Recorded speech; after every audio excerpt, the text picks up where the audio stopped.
Hey, what's up guys? Rome here from Team Duel League. I want to present you guys a deck profile, a machine deck profile.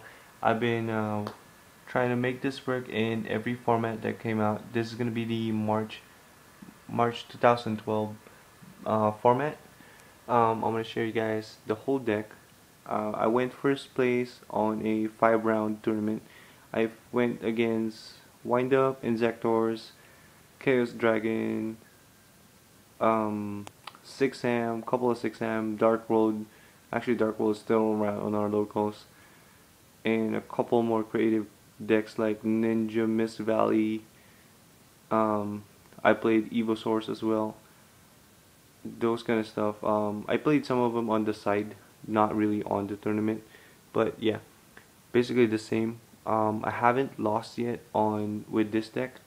I went first place 5-0, and some matches went to game 3 just because I was kind of having a difficult time with it, but still still went 5-0 on the tournament. So I just want to share you guys this deck profile. I'm trying to make it work in every format that I got into, try and switch out a couple of cards, make it into the meta. So here we go with the deck profile. The Gadgetron Dragon, 3000 beaters, no spell and trap during battle phase.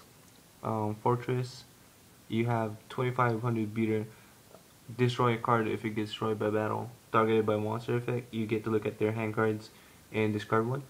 3 gear frame, searches out your fortress faster.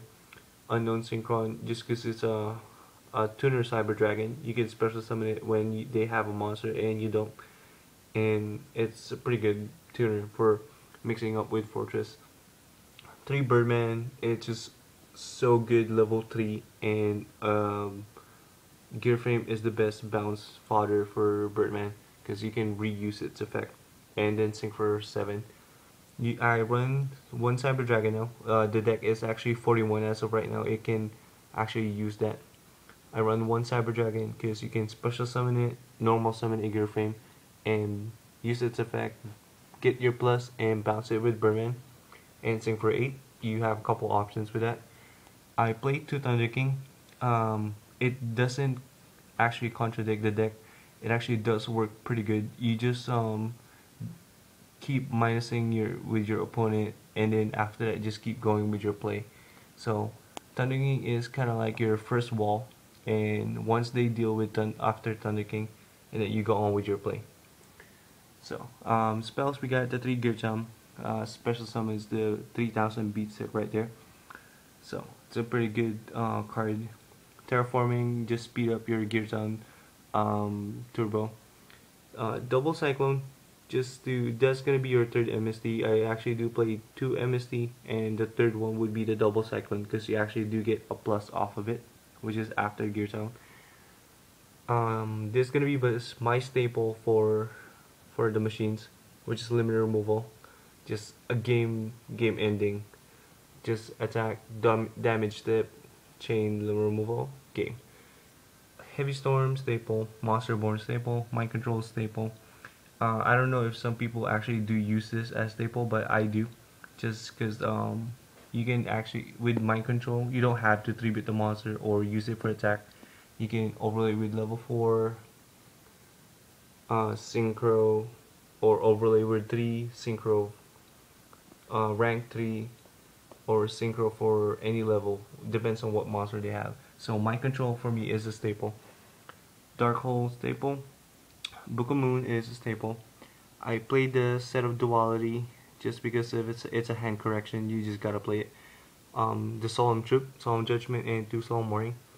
2 Torrential. I don't play the Mirror Force just because it's kind of slow this format now. Everybody keeps swarming and then destroy your back row. So I would rather Torrential it, get rid of all their monster before they swarm, and then pop your back row and then attack for a game. So I'd rather run 2 Torrential, and I'm not sure if I'm inside the Mirror Force, but it's kind of slow this format. And the 2 Call. I don't play anything like Sangan, any graveyard searching after that. So I only play 2 Call.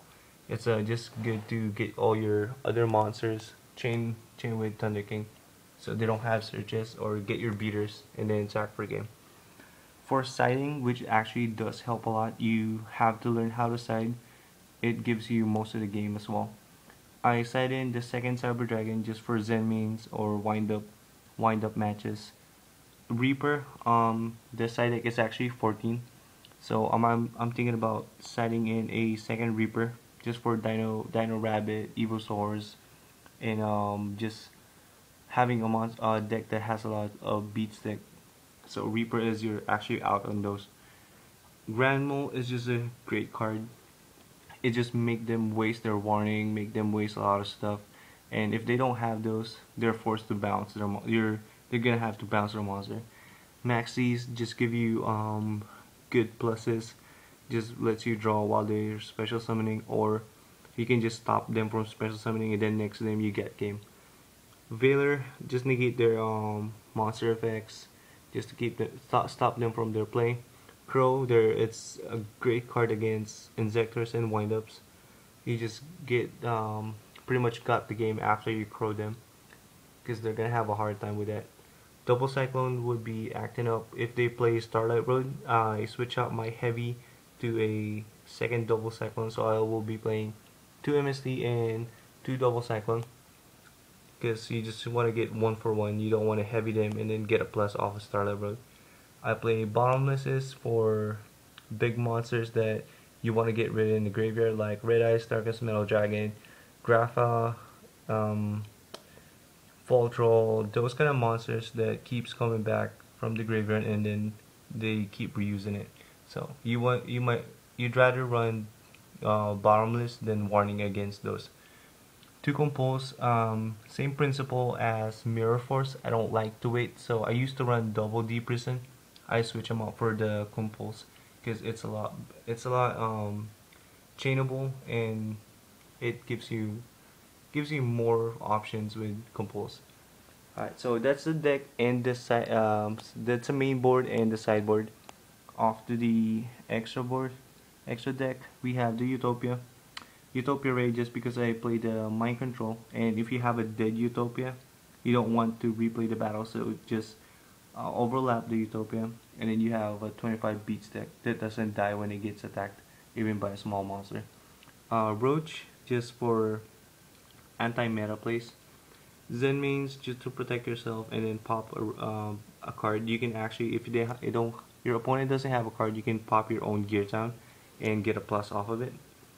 Leviar, just for additional option, just in case your opponent plays remove from play deck, so you can get their monster, get more attacking monster, or overlay with it as well. It just depends on whatever situation is.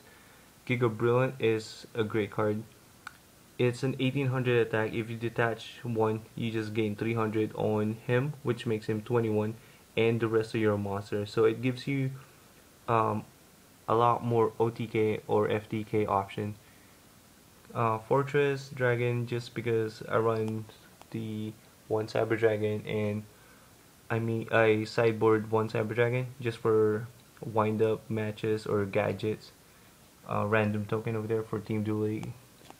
Synchro wise, you have Scrap Dragon to pop a card on your side and pop a card on your opponent's side, which most likely you're going to be your target in your Gear Town.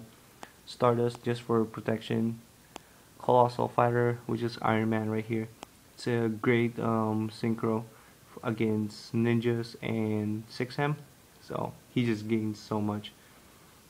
Triforce, he's just going to be your little Galvatron Dragon, because if you use Earth, which most likely you will be, you can activate Spell and Trap during battle phase. And if you use a Light, which if sometimes you're forced to, because Thunder King's only a 19, you need a bigger beater, you just synchro for it, and since it's a Light, you can summon Thunder King and face on defense, and then next turn you just flip it face up, so you didn't actually minus off of it. Black Rose, just nuke the field with a Gear Town, and then Gear Town resolves, you get a 3000 beater, so you have an open field, attack 3000 most likely for game. Fairy Dragon, just for defense, and then attack just good defense, and then pop your Gear Town. You gain 1000 and special summon a monster. It all does resolve simultaneously, as long as you don't add the field spell to your hand, because you will miss timing from there. Bryo, just to bounce back any back row or any monster, so you can have an open field and attack per game. And then Catastor just for any other that he's just a good wall. Any other attribute that you want to get rid of. Plus he's a machine, so you have more chances of using limited removal. So yeah, that's the deck. I went first place with the deck, 5-0. Obviously undefeated. It just depends on how you guys actually use it. If you guys have any suggestions in the deck, I don't mind reading them. But then again, I'm gonna try a different kind of decks for this format, March 2012. Probably a lot's gonna change since we have a lot of cards coming out too. But just give me what you guys think of. Comment, subscribe, like it. Hope you guys like the deck profile and tell me what you guys think. Thank you.